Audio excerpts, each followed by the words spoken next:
Porque aquela coisa de falar assim, para quê? E que os pire.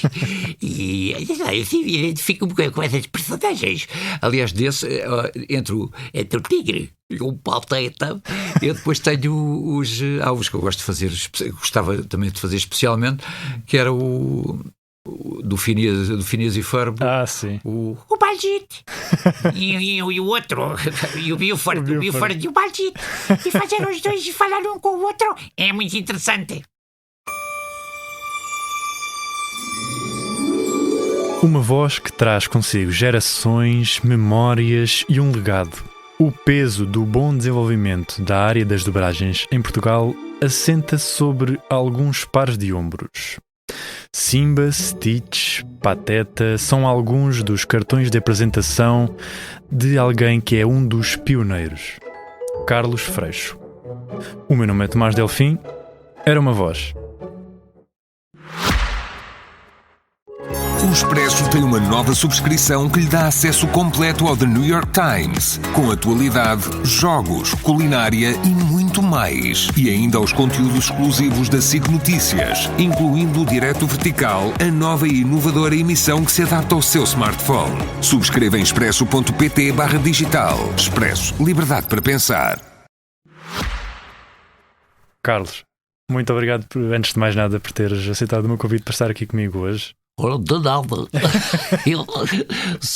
Isto é o Pateta, não sou eu, Carlos Freixo. Pronto, agora sim. Ótima introdução, obrigado, Pateta, por esse pequeno mimo. Até podíamos começar pelo Pateta, mas vou recuar aqui um bocadinho.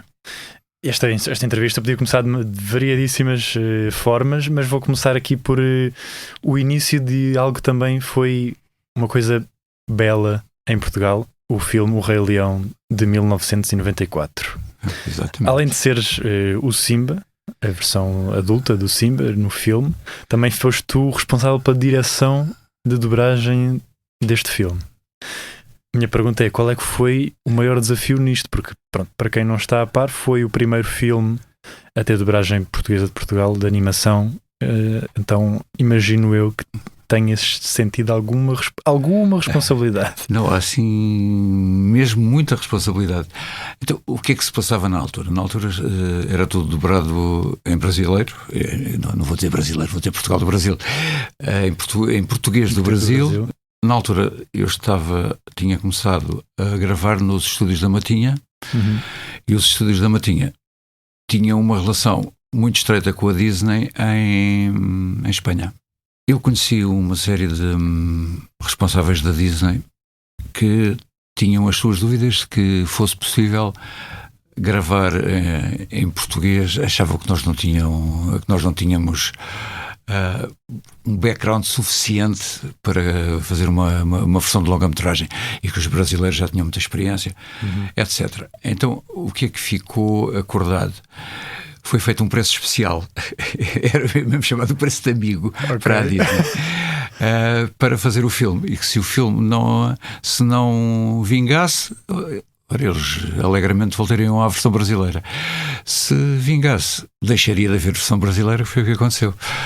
Portanto, aquilo exigiu, é assim, nos meus ombros tinha a responsabilidade de, em Portugal, ser feita a dobragem sempre de todos os filmes exclusivamente em português de Portugal, ou não haver um fracasso. Sim. Aquilo voltaria para o Brasil.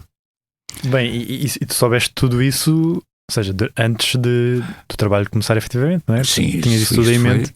Isto foi um pro-forma para nós podermos começar a fazer o trabalho. Tu na altura já fazias direção há uns bons anos. Eu já fazia eu faço direção de dobragem desde 1900 e eu acho que foi em 92, se não me engano, 91 ou 92. Resumindo, já dobrava já dirigia dobragens desde 1991, 92. Portanto, nós estaríamos em 94, teria 2 anos de experiência de direção de dobragem. Que foi um trabalho que correu bem, não é? Correu bem. Tanto que estamos aqui hoje a falar sobre isso. Se não nós estávamos aqui, eu estava para aí a vender gelados no sítio qualquer. Se não fosse a dobragem, estavas a vender gelados. Provavelmente.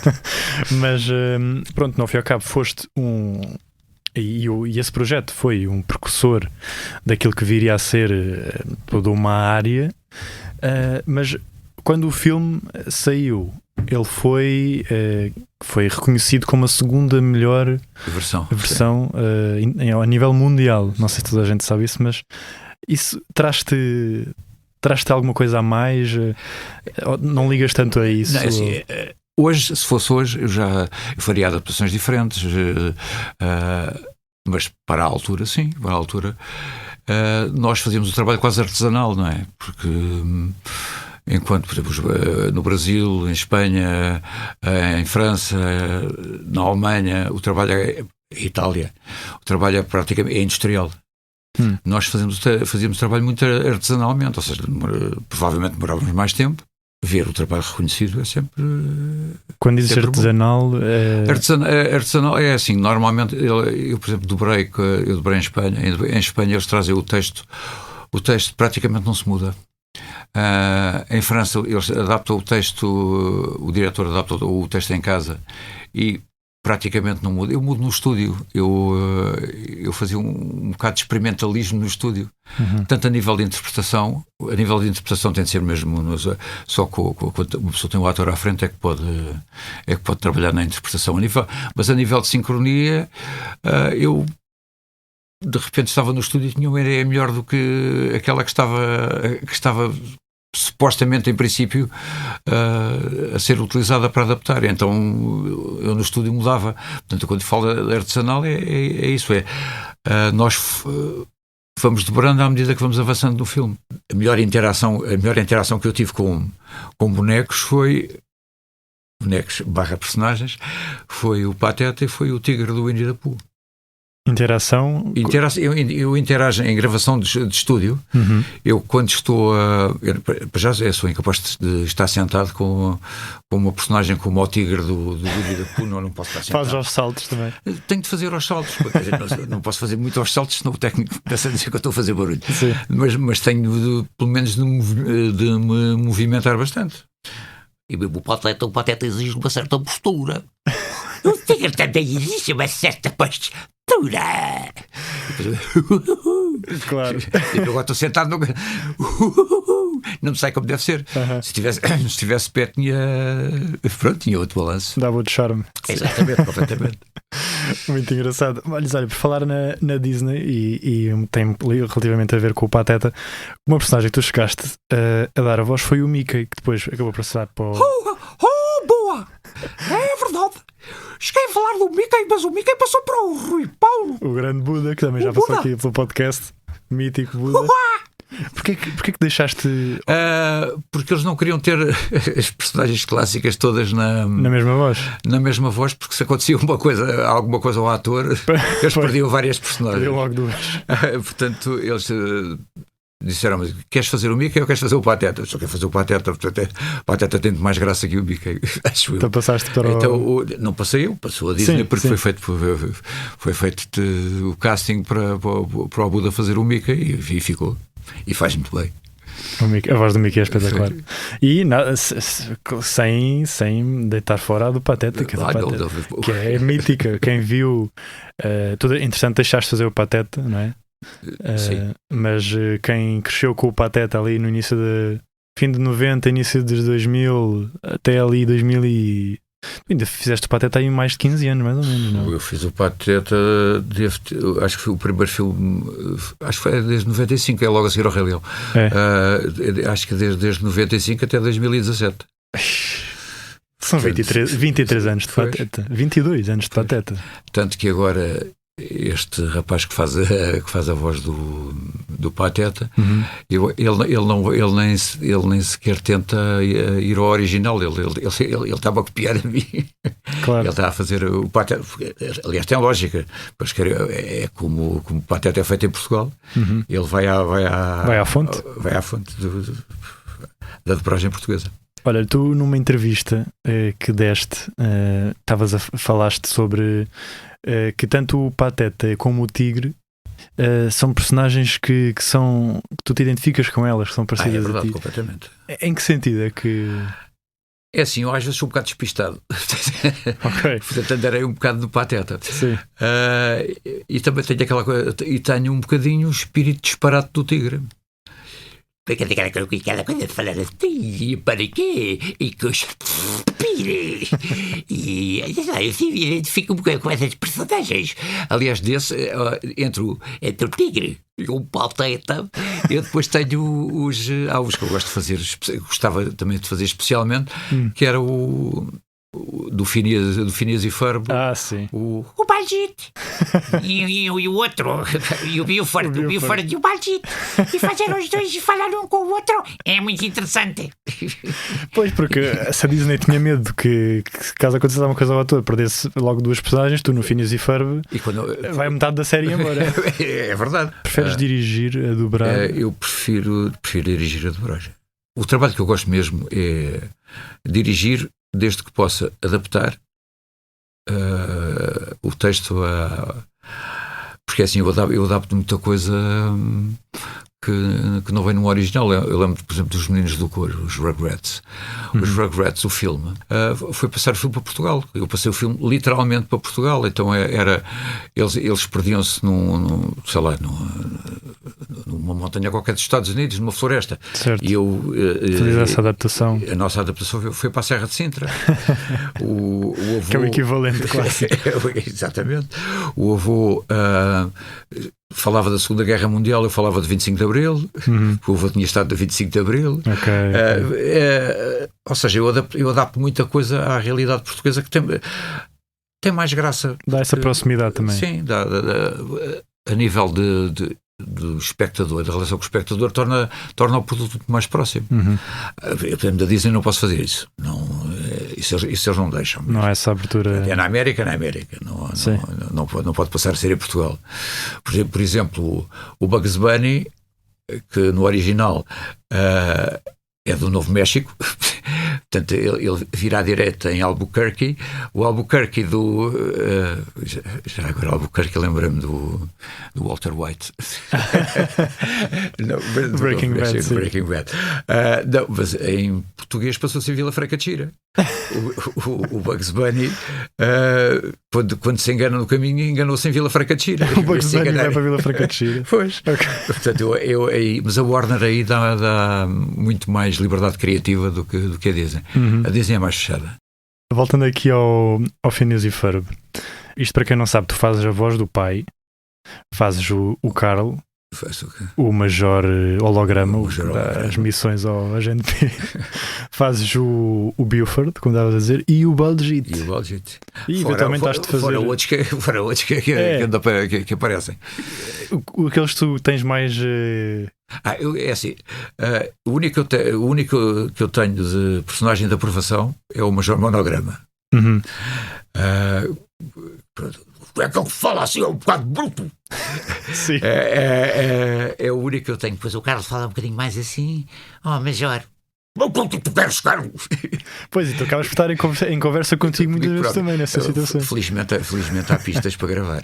Pois. Porque estar a tentar mudar em direto consigo, mas é complicado. Às vezes as vozes metem-se umas pelas outras.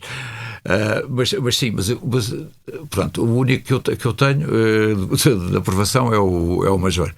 Os outros, era eu que podia escolher, eu disse, isto é bom para mim. Este também é bom para mim. Este é bom para mim.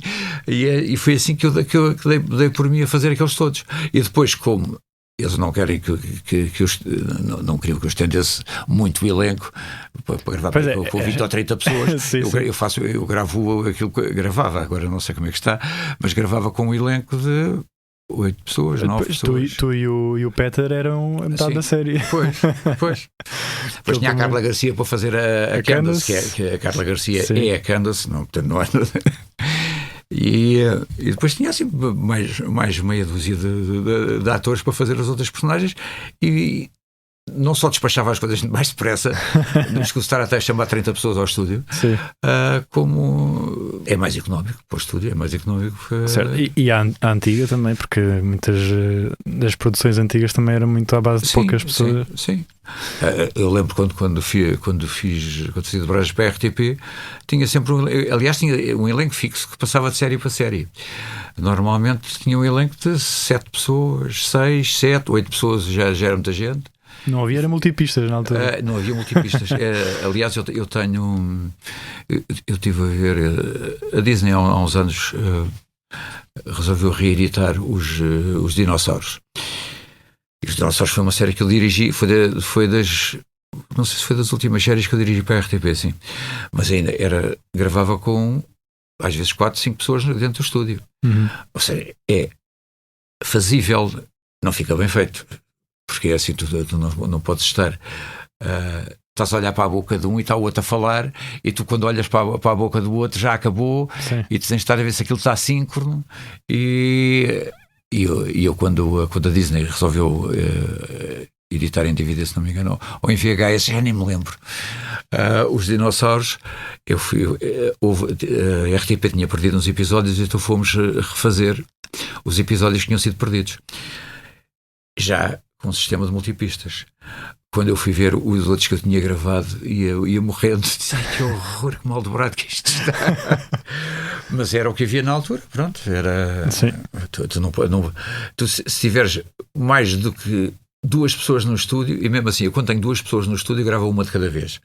Às vezes, por uma questão, por exemplo, a nível de ensaio, se houver diálogo, posso ensaiar os 2, mas quando vão gravar, gravam um de cada vez. Eu nunca gravo 2 pessoas ao mesmo tempo.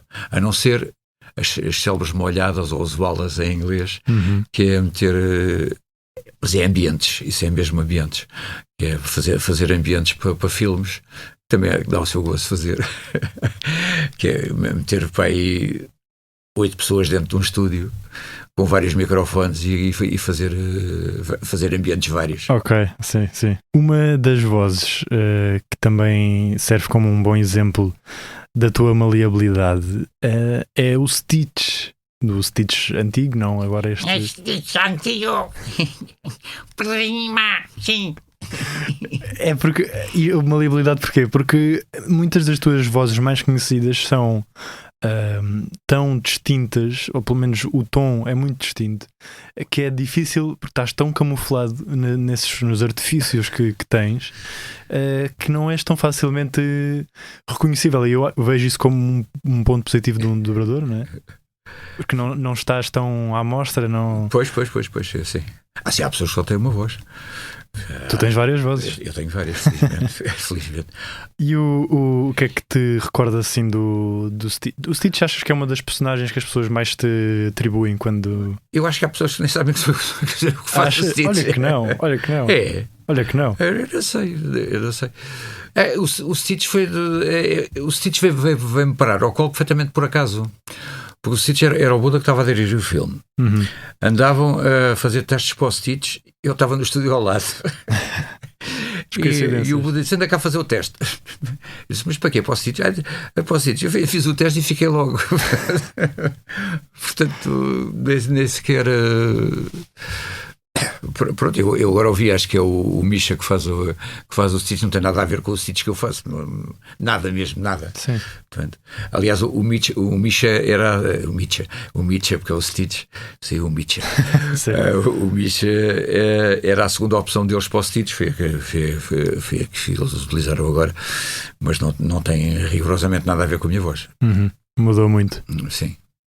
Mas pronto, à parte destas personagens que já falámos aqui, o Simba, o Pateta, o Tigre, o Stitch, que são aquelas mais que as pessoas mais te atribuem, alguma outra que tu próprio tenhas um carinho também especial?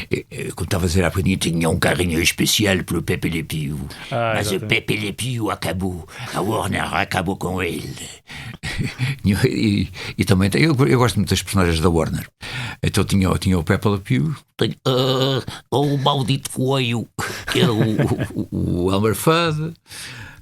Tenho o Jeff Buck, gosto de tudo e falar mais assim.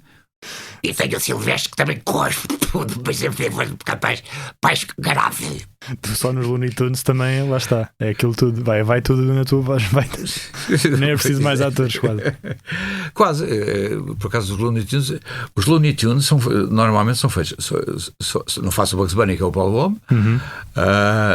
Não faço o Tweety, porque eles cá não quiseram o Tweety é feito pela Paula Fonseca, porque no original também era o Mel Blanc, com efeito, mas era o Mel Blanc que fazia o Tweety, e era quais é que são os outros? Tens o Taz também, que era o Taz, que é o Paulo B. O Taz, Praticamente.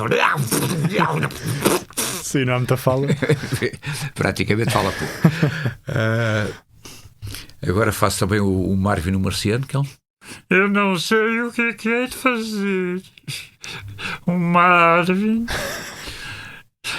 tu vais ser obliterado. Faço o Marvin também. O que é que eu faço mais? Eu e o Paulo Amo conseguimos fazer tudo, praticamente.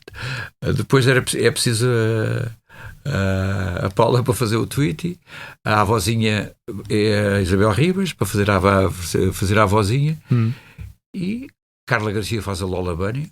Mas praticamente não, acho que os outros que eu me lembro, não há assim, dentro das personagens clássicas, não há assim mais nenhum que seja feito por outro ator assim específico.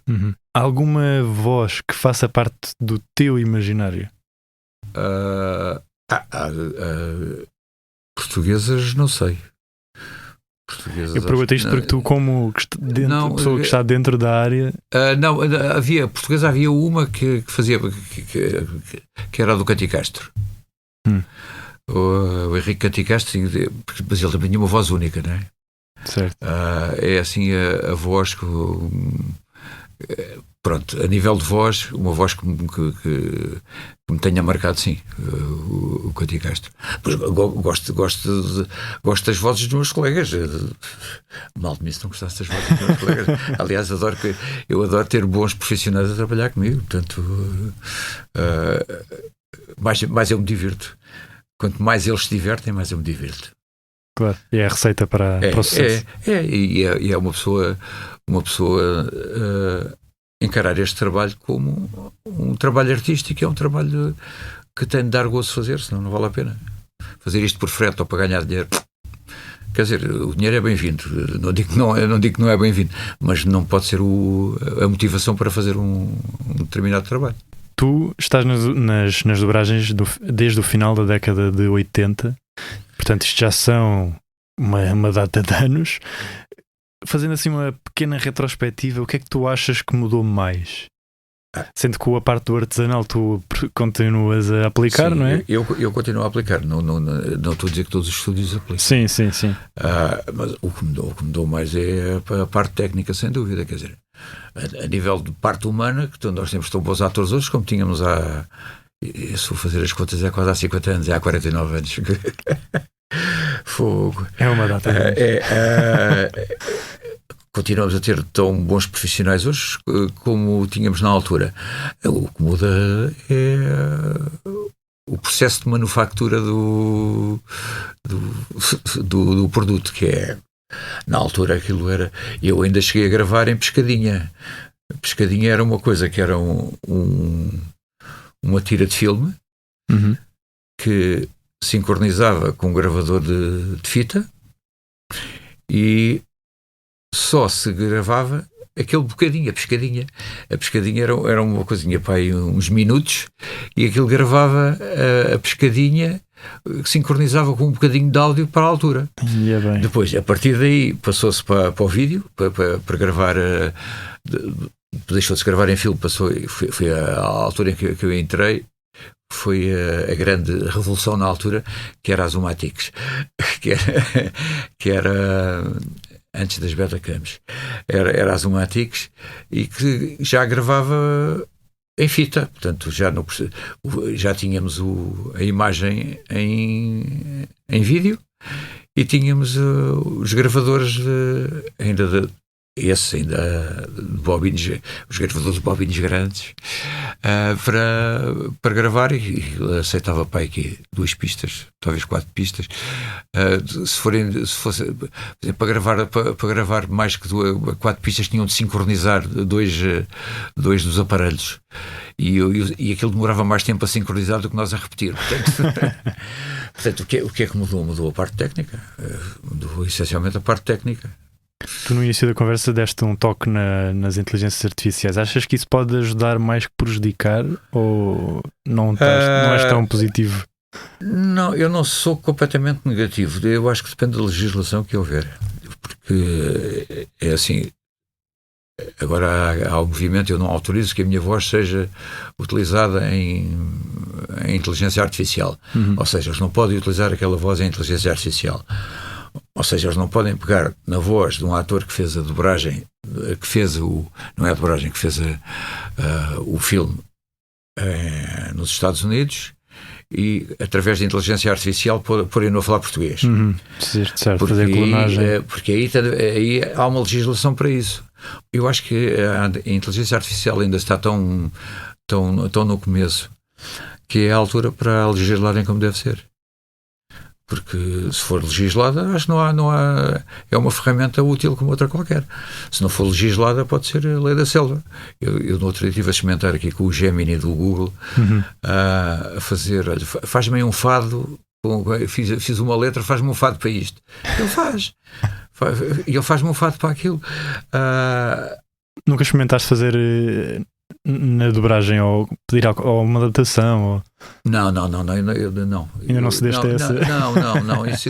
Isso não, porque ia-me tirar o meu gozo de adaptar. Claro. A inteligência artificial não vai ter o meu gozo, não me vai roubar o gozo de adaptar, nem pensar nisso. Não achas que isso também poderia, mesmo para quem ouve, saber que está a ouvir um produto que está a ser dobrado por inteligência artificial, não achas que isso também seria mal recebido? Eu acho que depende da consciência das pessoas. Não tenho a certeza absoluta de que uns miúdos, não estou a falar do público adulto, estou a falar do público para o público-alvo dos filmes da Disney, por exemplo, que tenha alguma noção de que aquilo é feito com inteligência artificial ou não. Não tem. O que lhe interessa a ele é ver os bonecos a falar em português. Exato. Um público mais esclarecido, eventualmente não achará assim tão bem. Aliás, há coisas da inteligência artificial, mas sei que são coisas já do ano passado ou de há 2 anos, que pôr aquela experiência que eles fizeram o Freddie Mercury a cantar, a fazer músicas novas. Sim. É assim, eu ouvi aquilo, e o que é que falta naquilo? Falta alma. Aquilo está bem feito, sim, está. A voz é parecida, mas e depois onde é que está a alma do artista? Onde é que está a parte artística daquilo? Não está, não existe. E a parte artística é num produto, como é evidente, num produto de arte. A parte artística, sem a parte artística, deixa de ser um produto de arte, parte a ser um produto de consumo de supermercado. Carlos, ou Pateta, Stitch, Simba, não sei, como quiseres. Muito obrigado por teres aceitado no meu convite. O prazer foi todo meu. Foi uma conversa espetacular e com certeza que toda a gente que te acompanha, mesmo sem tu saberes, gostou imenso de ouvir este leque que tu tens de vozes espetacular. Obrigado. Obrigado. Muito obrigado também a Si desse lado por nos ter acompanhado nesta viagem ao passado. O meu nome é Tomás Delfim. Este podcast conta com a coordenação de Joana Beleza e João Martins, fotografia de Matilde Fieschi e direção de João Vieira Pereira. Não se esqueça de seguir o podcast na vossa plataforma favorita e, se tiverem sugestões, envie-nos para podcasts@empresa.pt. Era uma voz e continuará a ser.